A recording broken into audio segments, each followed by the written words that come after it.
Vite, je suis en retard. Je vais faire pipi. C'est l'heure de la piscine. Chut, taisez-vous, ça va commencer.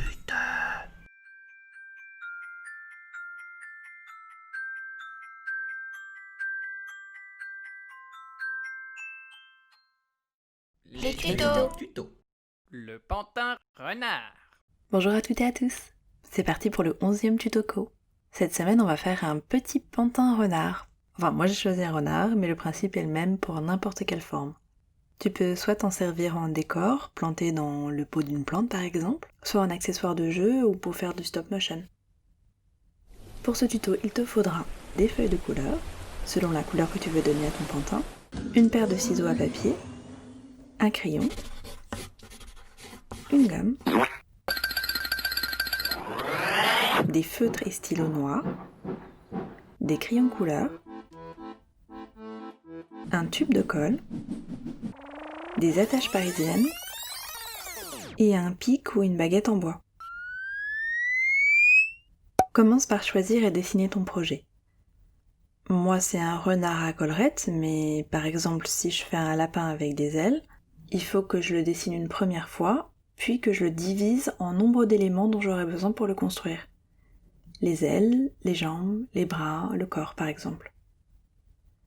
Pour mon renard, moi, il me faudra que 8 pièces sur papier orange, la tête et le corps attachés, les 2 bras, le haut des 2 jambes, le bas des 2 jambes et la queue. Je dessine ensuite les parties que je veux voir en blanc, le bout de la queue, le museau et le ventre. Et je découpe toutes les parties. Une fois assemblées, on pourra affiner les parties en les redécoupant plus finement. Mais il vaut mieux faire trop grand et redécouper que l'inverse. Je peux aussi noter sur chaque élément à quoi ils correspondent pour ne pas m'emmêler les pinceaux.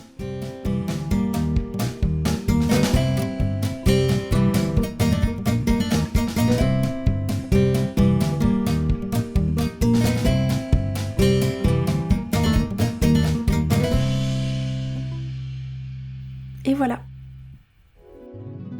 L'habillage. On va maintenant détailler tout ça.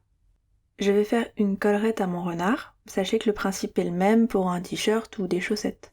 Je pose le corps de mon renard sur papier clair. Je fais des marques au niveau du cou, à gauche et à droite. Je retire le renard. Et je fais des vagues entre les 2 marques. Je vais ensuite dépasser un peu des 2 côtés et rajouter quelques vagues en haut à gauche pour faire un revers. Je découpe les contours et je fais une légère encoche entre le devant de la collerette et le revers.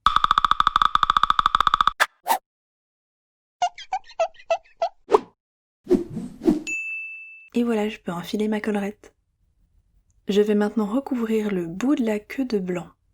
Je la pose sur papier clair, je fais les contours du bout, je fais des repères au début des mèches et je reproduis les motifs.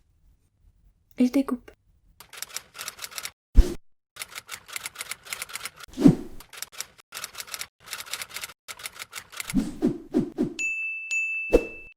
Pour coller, on a 2 solutions. Soit on colle du côté du crayon à papier en gommant les marques, soit on retourne les 2 morceaux. Une fois collé, on peut redécouper les bords pour que ça coïncide parfaitement.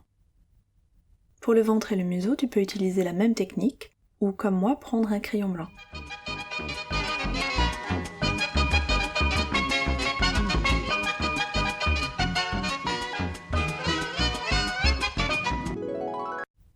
Les détails.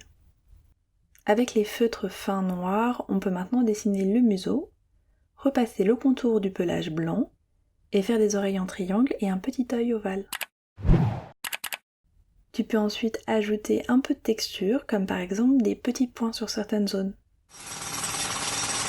Pour la collerette, j'utilise 2 teintes de la même couleur, une pour le haut, une pour le bas. Et je redécoupe plus précisément le long des vagues.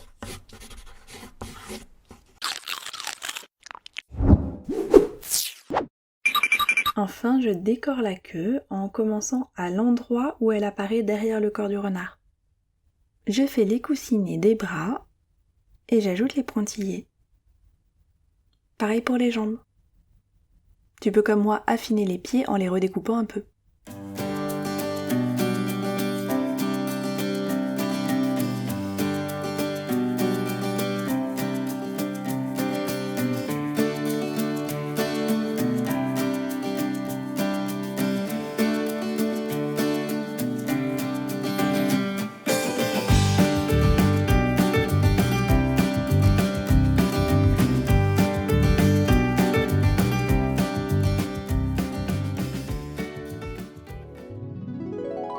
L'assemblage.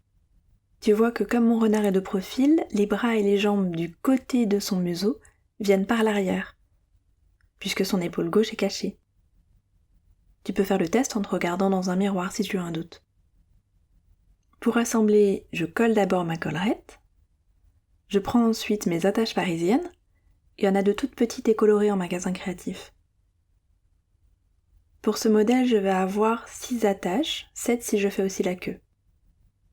Pour le bras droit du renard, je fais un petit trou dans l'épaule. Je remets le bras sur le corps à l'endroit où je le veux. Je marque au crayon à travers le trou.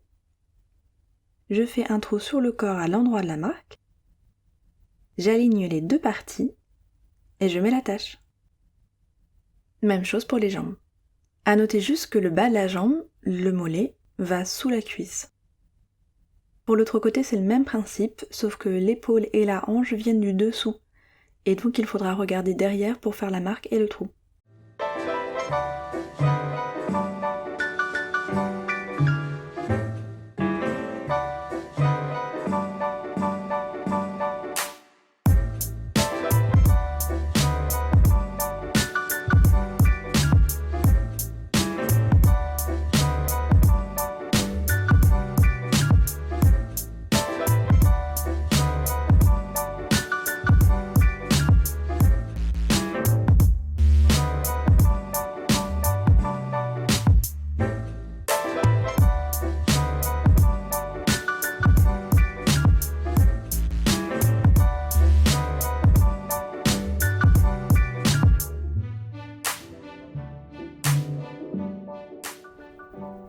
Pour la jambe, cette fois-ci, le mollet vient devant.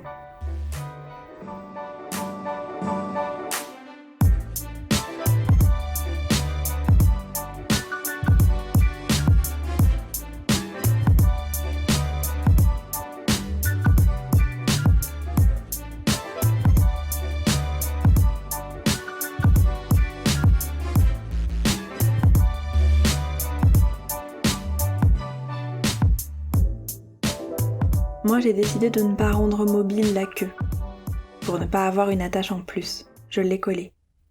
Mais tu peux le faire. Enfin, on met notre pic ou bâton à l'arrière du renard.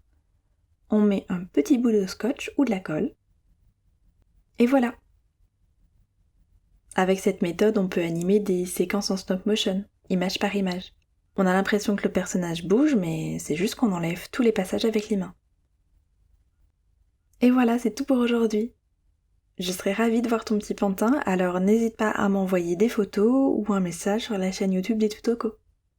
Si tu as compris le principe, tu peux faire des pantins de plus en plus complexes, les insérer dans un décor ou leur faire des émotions changeantes. À bientôt!